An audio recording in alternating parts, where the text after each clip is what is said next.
दोस्तों आज हम एक्सप्लेन करने वाले हैं हाल ही में आई मूवी भूल चूक माफ को, जो कि आपको जरूर पसंद आएगी। इसलिए वीडियो को अभी लाइक कर दीजिए। हम चलिए कहानी शुरू करते हैं। तो मूवी की शुरुआत में हम तितली और रंजन नाम के कपल को देखते हैं, जो कई सालों से एक दूसरे से प्यार करते हैं, लेकिन शादी के लिए इनके घर वाले नहीं मान रहे। इसलिए आज ये दोनों घर से भाग निकलते हैं। तभी तितली आधे रास्ते में अपने पापा को याद करके रोने लगती है, क्योंकि उसे डर था कि बदनामी के डर से कहीं उसके पापा आत्महत्या न कर लें। इसलिए तितली रंजन को वापस घर लौट चलने को कहती है, लेकिन रंजन नहीं मानता और इसी कारण इन दोनों में बहस होने लगती है। फिर थोड़ी देर में वहाँ एक कांस्टेबल आता है और उसे लगता है कि यहाँ जरूर कुछ गड़बड़ है, इसलिए वो इन दोनों को थाने ले आता है। अब यहाँ थाना इंचार्ज पूछता है कि बताओ तुम दोनों आधी रात में क्या कर रहे थे, जिस पर रंजन बताता है कि हम दोनों बालिग हैं और घर से भागकर शादी करने वाले थे, लेकिन आपके इस कांस्टेबल ने हमें पकड़ लिया। जो सुनकर पुलिस वाला सीधा इन दोनों के माँ बाप को बुला लेता है। अब यहाँ तितली के पापा तो आते ही रंजन पर भड़कने लगते हैं कि मेरी बेटी को भगाने की हिम्मत कैसे हुई, लेकिन तितली यहाँ रंजन की साइड लेती है और पुलिस वाला तितली के पापा से कहता है कि जब आपकी लड़की राजी है तो शादी क्यों नहीं करवा देते, जिस पर तितली के पापा कहते हैं कि ये लड़का कमाता नहीं है और ऐसे कैसे शादी करा दूं, मुझे तितली के लिए एक सरकारी नौकरी वाला पति चाहिए,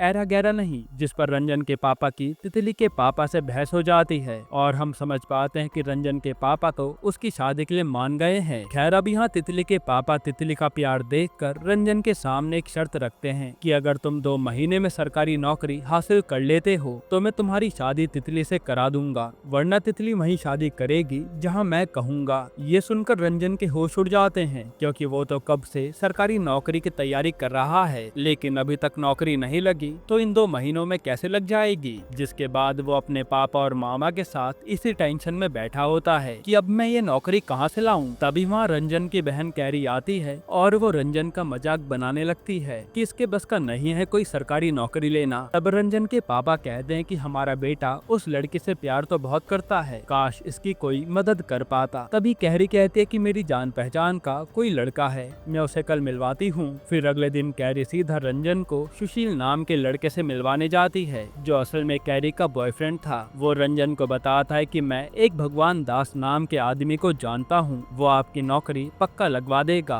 क्योंकि उसके कई सरकारी विभाग में कनेक्शंस हैं। जो सुनकर रंजन खुश हो जाता है और सुशील के साथ वो सीधा भगवान दास के पास आता है। यहाँ भगवान दास भी रंजन की हालत देख कर कहता है कि नौकरी तो मैं तुम्हें दिलवा दूंगा, पर उसके लिए तुम्हें एडवांस में 2 लाख रुपए देने होंगे और बाकी के 6 लाख रुपए काम होने के बाद। ये सुनकर रंजन कहता है कि मेरे पास इतने पैसे तो नहीं हैं, कोई और उपाय बताइए। लेकिन भगवान दास कहता है कि पैसों का इंतजाम करो तभी कुछ होगा, क्योंकि अभी जल्द ही सिंचाई विभाग में भर्ती निकली है, तो वहाँ मैं तुम्हारा टाका भिड़ा सकता हूँ। जिसके बाद रंजन परेशानी में बैठा होता है कि अब मैं ये 2 लाख रुपए कहाँ से लाऊं, वो भी इतनी जल्दी। तभी वहाँ तितली आती है और वो ये सब जानकर परेशान हो जाती है, पर कहीं ना कहीं तितली को ये उम्मीद थी कि रंजन की सरकारी नौकरी लग सकती है। जिसके बाद अगले दिन तितली रंजन के साथ अपनी माँ का एक हार जाकर सुनार के पास गिरवी रखवा देती है और वो उसे 2 लाख रुपए लेकर रंजन को दे देती है। यानी तितली रंजन के लिए कुछ भी कर सकती थी। और फिर रंजन वो पैसे ले जाकर भगवान दास को दे आता है कि बस अब मेरी नौकरी लगवा दो। अब कुछ दिन ऐसे ही बीतते हैं और एक दिन रंजन को उसके मामा आकर बताते हैं कि वो भगवान दास तो अपने ऑफिस में कई दिनों से नहीं आया है, शायद वो तुम्हारा पैसा लेकर भाग गया। ये सुनकर रंजन के होश उड़ जाते हैं कि अब ना तो मेरी शादी होगी और ऊपर से तितली के 2 लाख रुपए भी गए। जिसके बाद ये लोग हर जगह भगवान दास को ढूंढते हैं, पर वो उन्हें कहीं नहीं मिलता। और जब तितली को उसके बारे में पता चलता है तो वो रंजन को खूब सुनाती है। फिर वो रोते हुए कहती है कि अब हमारी शादी नहीं हो पाएगी और पापा मेरे लिए लड़का ढूंढ लेंगे। ये सुनकर रंजन रोने लगता है। अब अगले दिन रंजन नौकरी के बारे में ही सोच रहा होता है कि तभी वो वहाँ हलवाई के मुंह से सुनता है कि उसने अपने घर में बेटा होने की भोलेनाथ से मन्नत मांगी है, जिसके बदले में वो अपने बाल मुंडवाएगा। ये सुनकर रंजन को आइडिया आता है कि क्यों ना मैं भी भोलेनाथ से मन्नत मांग लूं, शायद वो मेरी ये विनती सुन लें। जिसके बाद रंजन सीधा भोलेनाथ के मंदिर आता है और वो कहता है कि भगवान बस मेरी नौकरी लगवा दो ताकि मैं तितली से शादी कर सकूं। पर मन्नत के बदले उसे समझ ही नहीं आता कि वो भगवान को क्या अर्पित करे, इसलिए ये पूछने के लिए वो पास में बैठे पंडित जी के पास आता है और पूछता है कि भगवान से ऐसा क्या कहूँ जो वो मेरी मन्नत पूरी कर दें। तब पंडित जी बताते हैं कि भोलेनाथ से कहो कि मैं अपनी मन्नत के बदले में कोई भी भला काम कर दूंगा, और रंजन ऐसा ही करता है। फिर अगले दिन रंजन घर पर उदास बैठा होता है क्योंकि तितली उससे बात नहीं कर रही थी। तभी उस पर भगवान दास का फोन आता है जो कहता है कि बधाई हो, सारी सेटिंग कर दी है और तुम्हारी नौकरी सिंचाई विभाग में पक्की हो गई है। उसी के लिए मैं लखनऊ गया था। ये सुनकर रंजन बहुत खुश हो जाता है। इधर हम तितली के घर पर देखते हैं कि आज लड़के वाले उसे देखने आए हैं और लड़का बिजली विभाग में है। तभी तितली की बहन पर रंजन का फोन आता है जो बताता है कि तितली मेरा फोन नहीं उठा रही, उसे कहो कि मेरी सरकारी नौकरी लग गई। और जैसे ये बात तितली को पता चलती है वो तुरंत सामने बैठे लड़के को वहाँ से भगा देती है। अब थोड़ी देर में वहाँ रंजन भी अपने माँ बाप के साथ मिठाई लेकर अपने रिश्ते की बात करने आता है और रंजन की नौकरी लग गई ये जानकर तितली के पापा भी हैरान थे। खैर अब वो अपने वादे के मुताबिक तितली की शादी की डेट निकलवाते हैं जो कि इसी महीने की 30 तारीख थी। ये सुनकर रंजन और तितली खुश हो जाते हैं कि अब हम एक हो जाएंगे। अब कुछ ही दिनों में शादी की सारी तैयारी हो जाती है और शादी से एक रात पहले यानी हल्दी वाली रात रंजन तितली से छुपके मिलने आता है। वो कहता है कि अब कल हमारी शादी हो जाएगी तो हमें कोई अलग नहीं कर पाएगा। ये सुनकर तितली भी खुश हो जाती है। फिर अगले दिन रंजन बहुत ही एक्साइटेड होकर उठता है कि आज तो मेरी शादी है, लेकिन वो बाहर आकर देखता है कि यहाँ तो हल्दी की तैयारी हो रही है जो कि कल ही हो चुकी थी। इसलिए रंजन अपनी माँ से आकर कहता है कि आज बारात निकलेगी और तुम हल्दी में ही अटकी हो। लेकिन रंजन की माँ कहते कि आज 29 तारीख है हल्दी का दिन और बारात तो 30 को जाएगी। इससे रंजन कंफ्यूज हो जाता है और उसकी बहन बताती है कि जरूर ये डेजा वो तुम्हारे साथ हुआ है। कभी कभी इंसान के साथ ऐसा हो जाता है कि उसे लगता है कि उसने पहले ही जिंदगी जी ली है।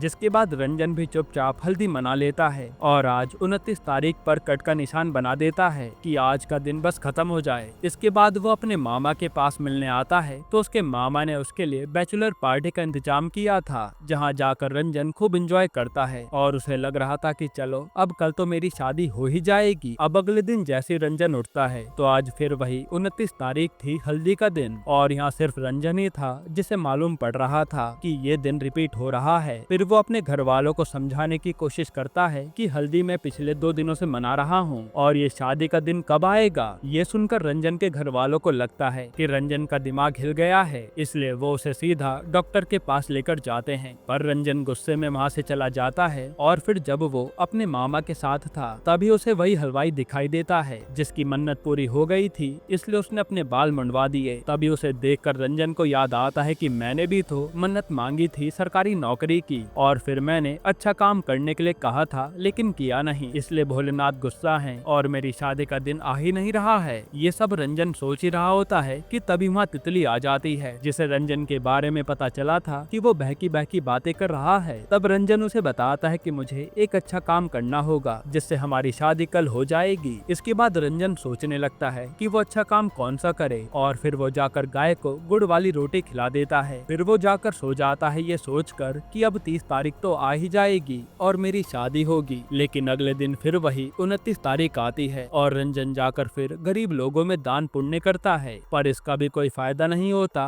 और रोज रोज 29 तारीख ही आ रही थी। एक तरह से अब रंजन 29 तारीख के लूप में फंस गया था। फिर इन सबसे परेशान होकर रंजन तुरंत उसी पंडित जी के पास आता है जिन्होंने उसे मन्नत मांगने का तरीका बताया था और वो कहता है कि मेरी मन्नत आधे में ही अटक गई है, इसलिए मैं क्या करूं मुझे समझ नहीं आ रहा। तब पंडित जी कहते हैं कि शायद तुमने किसी का दिल दुखाया होगा इसलिए तुम्हारी मन्नत पूरी नहीं हो रही। अब तुम सोचो तुमने किसका दिल दुखाया है। ये सुनकर रंजन सोने चला जाता है और आज फिर 29 तारीख यानी हल्दी का दिन आता है। पर आज रंजन किसी से भी बुरे तरीके से बात नहीं करता बल्कि वो तो सबसे अपनी पिछली गलतियों की माफी मांगता है ताकि भोलेनाथ उसको इस लूप से निकालकर उसकी शादी होने दे। पर इसका भी कोई फायदा नहीं होता क्योंकि जब अगले दिन रंजन उठता है तो आज फिर वही 29 तारीख थी और रंजन आज इतना ज्यादा भड़क जाता है कि वो सीधा ठेके पर जाकर शराब पीता है और फिर मरने चला जाता है। अब रंजन जब नदी में कूदने को तैयार था तभी उसके बगल में हामिद नाम का लड़का आता है और वो उससे पहले कूदकर अपनी जान देने लगता है। तब यहाँ रंजन भी कूदता है और उसे तो तैरना आता था इसलिए वो हामिद को भी बचा लेता है। फिर वो उससे पूछता है कि बताओ तुम मरना क्यों चाह रहे थे, जिस पर हामिद बताता है कि मैं कई सालों से सरकारी नौकरी की तैयारी कर रहा हूँ और मैं गरीब घर से आता हूँ, पर इतने साल बाद भी मेरा सिलेक्शन नहीं हुआ बल्कि मेरा इस बार का पेपर काफी अच्छा गया था, इसलिए मैं मैं पूरी तरह से टूट गया हूँ। ये सुनकर रंजन खुश हो जाता है और उसे लगता है कि अगर मैं इस आदमी की मदद कर दूं तो शायद मेरी मन्नत पूरी हो जाएगी। इसलिए वो तुरंत हामिद को भगवान दास के पास लेकर आता है और कहता है कि मेरी तरह इसकी भी नौकरी लगवा दो। तब भगवान दास उससे भी 2 लाख रुपए मांगता है, लेकिन ये सुनकर हामिद भड़क जाता है कि मैं अपनी मेहनत से नौकरी लेना चाहता हूँ, ऐसे पैसे खिलाकर नहीं, और वैसे भी मेरे पास 40 कौड़ी नहीं है। ये सब कहकर हामिद वहाँ से चला जाता है और फिर भगवान दास रंजन से बताता है कि अरे ये तो वही हामिद अंसारी है जिसका सिंचाई विभाग के कैंडिडेट की लिस्ट में आखिरी नाम था और इसके बदले तुम्हें नौकरी मिली है पैसा खिलाकर। जो सुनकर रंजन के होश उड़ जाते हैं कि मैं ऐसे ईमानदार आदमी की नौकरी हड़प बैठा हूँ। इसके बाद ये बात जाकर रंजन तितली को बताता है और कहता है कि मैं ये नौकरी छोड़ दूंगा, मेरी वजह से वो बेचारा मरने चला था। लेकिन तितली कहते कि अगर तुम्हारी नौकरी गई तो हमारी शादी कभी नहीं होगी, एक बार सोच लेना। जिससे रंजन टेंशन में आ जाता है और आज का दिन ऐसे ही बीत जाता है। फिर अगले दिन दोबारा 29 तारीख आती है और रंजन आज जाकर फिर हामिद को बचाता है और वो उसे कहीं अच्छी जगह नौकरी दिलवाने का वादा भी करता है, पर हामिद नहीं मानता, उसे तो वही सिंचाई विभाग की नौकरी चाहिए थी। फिर अगले दिन दोबारा 29 तारीख को रंजन हामिद को बचाता है और वो उसे कैसे भी करके मरने से रोकना चाह रहा था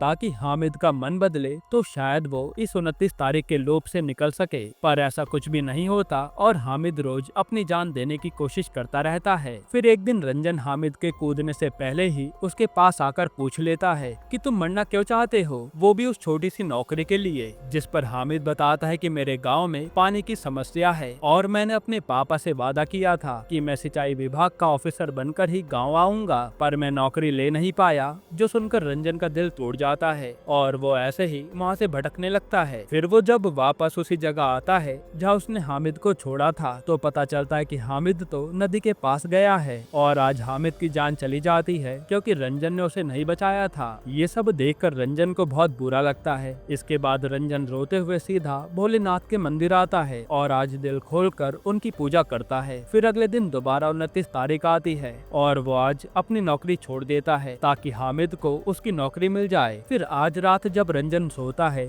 तो वो अगले दिन 30 तारीख को उठता है। ये देखकर रंजन खुश होने लगता है कि शायद भोलेनाथ ने उसकी मन्नत सुन ली, पर अब उसे ये टेंशन सता रही थी कि तितली को पता चलेगा कि मैंने नौकरी छोड़ दी तो उसका क्या होगा। पर उसके मामा कहते हैं कि एक बार शादी हो गई तो सब मान जाएंगे। जिसके बाद रात को रंजन की शादी में सब लोग नाच रहे होते हैं और वो रंजन को भी नाचने को कहते हैं, पर रंजन तो तितली से सच छुपाने के गिल्ट में था, इसलिए वो गुस्से में सब पर भड़क जाता है और फिर वो चिल्लाकर कहता है कि मैंने अपनी नौकरी छोड़ दी है। जो सुनकर सब लोग शांत हो जाते हैं। फिर वहाँ सब लोग रंजन को भला बुरा कहने लगते हैं कि इतनी मुश्किल से सरकारी नौकरी मिली थी और इन राजा जी ने उसे भी छोड़ दी। वही तितली भी रंजन को खूब सुनाती है। तभी वहाँ भगवान दास आता है और कहता है कि रंजन से बड़ा मूर्ख मैंने जीवन में नहीं देखा, लेकिन इस मूर्ख की सच्चाई ने मेरा दिल जीत लिया। आज रंजन ने अपनी नौकरी छोड़कर उस हामिद अंसारी को उसकी नौकरी दिलवाई है, जिसके कारण वो अपने गाँव में काम कर पाएगा। साथ ही भगवान दास यहाँ सरकारी नौकरी पर तितली के माँ बाप को खूब सुनाता है कि तुम लोग बस सरकारी नौकरी देखते हो, लड़का कैसा भी हो इससे तुम्हें फर्क नहीं पड़ता, और आज इसी कारण कितने लड़के मेंटल ट्रॉमा से गुजरते रहते हैं इसका अंदाजा भी है। ये सब सुनाकर भगवान दास वहाँ से चला जाता है और कहीं न कहीं तितली के पापा को अपनी गलती का एहसास हो गया था, इसलिए वो रंजन से आकर कहते हैं कि तुम्हारी चाहे सरकारी नौकरी हो या प्राइवेट नौकरी, बस मेरी बेटी को खुश रखना और आज शादी तुम्हारी होकर रहेगी। जो सुनकर तितली और रंजन खुश हो जाते हैं और इनकी शादी हो जाती है। यहीं पर ये मूवी खत्म होती है। दोस्तों, आपको ये मूवी कैसी लगी हमें कमेंट में जरूर बताइएगा। वैसे अगर मैं आपको छोटा सा रिव्यू दूं तो मुझे तो ये मूवी काफी पसंद आई है, जिसमें कॉमेडी के साथ साथ एक सोशल मैसेज दिया गया है, क्योंकि आज हर कोई सरकारी नौकरी के पीछे पागल है। साथ यहाँ हर कैरेक्टर ने सीन्स में जान डाल दी है, चाहे वो राजकुमार राव हो, वामिका गबी हो या फिर प्रधान जी हो, पंचायत वाले, सबको ही देखने में मजा जरूर आता है। बाकी आपकी क्या राय है कमेंट में बताना, और अगर आपको हाल ही में आई एक कमाल की मूवी देखनी है तो आप ये वीडियो देख लीजिए।